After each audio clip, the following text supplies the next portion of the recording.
Comment le gouvernement français instrumentalise le terrorisme? Après les attentats de Paris du 13 novembre 2015, le président de la République française, François Hollande, a décrété l'état d'urgence qui a été prolongé par la suite jusqu'à fin mai. Cet état d'urgence permet entre autres des assignations à résidence, des perquisitions par les autorités, c'est-à-dire sans décision judiciaire, et l'interdiction de manifestations publiques. Téléopolis Online a expliqué le déroulement des perquisitions officielles en France. Durant le premier mois après les attentats, plus de 2700 perquisitions ont eu lieu en France. Les unités spéciales armées jusqu'aux dents ont enfoncé les portes des appartements au petit matin.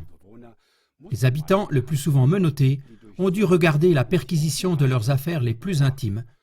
Et dans presque 90% des cas, on n'a rien trouvé de suspect. Pourtant, le gouvernement français veut inscrire une sorte d'état de crise permanent dans la Constitution, ce qui restreindrait durablement les droits fondamentaux. Ici, évidemment, il ne s'agit pas en premier lieu de lutter contre le terrorisme.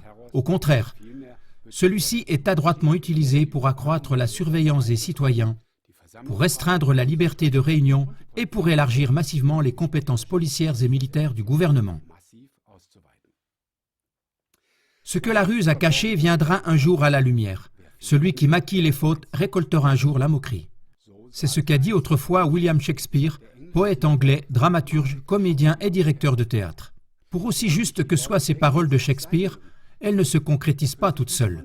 Ce qui est nécessaire, c'est des citoyens éveillés et attentifs qui démasquent inlassablement les mensonges des stratèges globaux et qui divulguent ces informations.